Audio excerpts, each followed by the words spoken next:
ചെങ്കടലിലെ തങ്ങളുടെ കപ്പലുകൾക്ക് നേരെ ആക്രമണം നടത്തിയ ഹൂതി വിമതർക്ക് കനത്ത തിരിച്ചടി നൽകിയിരിക്കുകയാണ് അമേരിക്ക ഇപ്പോൾ. യമനിൽ ഹൂതി കേന്ദ്രങ്ങളിൽ അമേരിക്ക ആക്രമണം നടത്തിയതിന് തിരിച്ചടിയായിട്ടായിരുന്നു ഹൂതികൾ അമേരിക്കൻ കപ്പലുകൾക്ക് നേരെ വ്യാപകമായ ആക്രമണം നടത്തിയിരുന്നത്. അമേരിക്കൻ കപ്പലുകൾക്ക് നേരെ ഹൂതികൾ അയച്ച എല്ലാ ഡ്രോണുകളും തകർത്തതായും അതുപോലെ കപ്പലുകൾക്ക് ഒരു പോറൽ പോലും ഏറ്റിട്ടില്ലെന്നും അമേരിക്ക നിലവിൽ വ്യക്തമാക്കുകയും ചെയ്തിട്ടുണ്ട്. കഴിഞ്ഞ ദിവസം യമനിലെ ഹൂതി കേന്ദ്രങ്ങളിൽ അമേരിക്ക വ്യാപകമായ ആക്രമണങ്ങളായിരുന്നു നടത്തിയിരുന്നത്. മാത്രമല്ല 31 പേർ ആക്രമണത്തിൽ കൊല്ലപ്പെടുകയും ചെയ്തിരുന്നു. US വ്യോമസേനയുടെ F-60, F-80 ഇനങ്ങളിൽപ്പെട്ട പോർവിമാനങ്ങളാണ് പ്രധാനമായിട്ടും ഹൂതികളെ നേരിടാനായി എത്തിയിരുന്നത്. മാത്രമല്ല ഹൂതികളുടെ 11ഓളം ഡ്രോണുകൾ വെടിവെച്ചിടുകയും ചെയ്തു. US നാവികസേനയുടെ പ്രധാന പടക്കപ്പലായ ഹാരിയസ് ട്രൂമാനും സൈനിക നടപടിയിൽ പങ്കെടുക്കുകയുണ്ടായി. നേരത്തെ ഹാരിയസ് ട്രൂമാൻ ഉൾപ്പെടെയുള്ള അമേരിക്കയുടെ പല പടക്കപ്പലുകളെയും ആക്രമിച്ചതായി ഹൂതികൾ അവകാശപ്പെട്ട് രംഗത്ത് വന്നിരുന്നു. പക്ഷേ ഇക്കാര്യം അമേരിക്ക തള്ളിക്കളയുകയാണ് ചെയ്തിരുന്നത്. ബാലിസ്റ്റിക് മിസൈലുകളും ക്രൂയിസ് മിസൈലുകളും ഉപയോഗിച്ചുകൊണ്ടാണ് കപ്പലുകളെ തങ്ങൾ ആക്രമിച്ചതെന്നായിരുന്നു ഹൂതികൾ ഉയർത്തുന്ന പ്രധാന അവകാശവാദമെന്നത്. ചെങ്കടലിൽ കപ്പലുകൾക്ക് നേരെ ഹൂതികൾ നടത്തുന്ന ആക്രമണം അവസാനിപ്പിക്കണമെന്നും ഇല്ലെങ്കിൽ വൻ ദുരന്തമാണ് കാത്തിരിക്കുന്നതെന്ന് ഡൊണാൾഡ് ട്രംപ് മുന്നറിയിപ്പ് നൽകിയിരുന്നു. ഇതിന് പിന്നാലെയാണ് ഈ സുപ്രധാന ആക്രമണം നടത്തിയിരിക്കുന്നത്. ചെങ്കടലിൽ കപ്പലുകൾക്ക് നേരെ ഹൂതികൾ ആക്രമണം തുടരുന്ന സാഹചര്യത്തിൽ കൂടിയാണ് യുഎസിന്റെ ഈ സുപ്രധാന നടപടി. തലസ്ഥാനമായ സനായിലാണ് വ്യോമാക്രമണം കൂടുതലും നടത്തിയിരുന്നത്.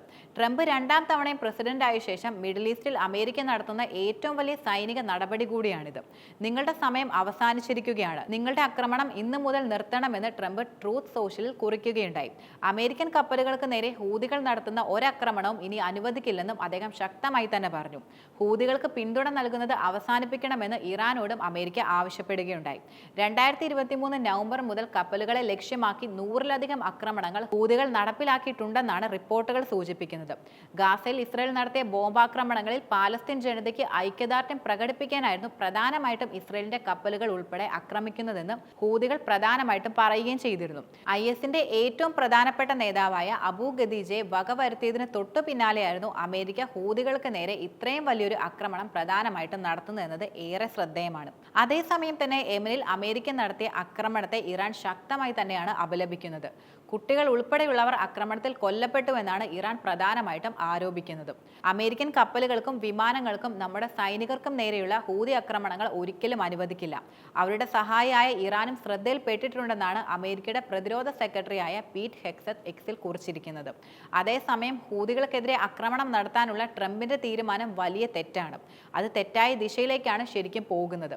വിമത ഗ്രൂപ്പിനെ കീഴ്പ്പെടുത്താൻ ഇത് ഒരിക്കലും സഹായിക്കില്ലെന്നും മുൻ അമേരിക്കൻ നയതന്ത്രജ്ഞനായ നാബിൽ ഗൗറി അൽ ജസീറയ്ക്ക് നൽകിയ അഭിമുഖത്തിൽ വ്യക്തമാക്കുകയും ചെയ്തു. യുദ്ധം ഒഴിവാക്കാനും സമാധാന പ്രിയനാകാനും ആഗ്രഹിച്ചുവെന്ന ട്രംപ് യഥാർത്ഥത്തിൽ തെറ്റായ വഴിയിലൂടെയാണ് നിലവിൽ മുന്നോട്ട് പോകുന്നതെന്നും യുദ്ധത്തിലേക്ക് തിരിയുന്നതിന് മുമ്പ് ഉപയോഗിക്കാൻ കഴിയുന്ന നിരവധി മാർഗങ്ങളുണ്ട് എന്നുമാണ് അദ്ദേഹം പറയുന്നത്.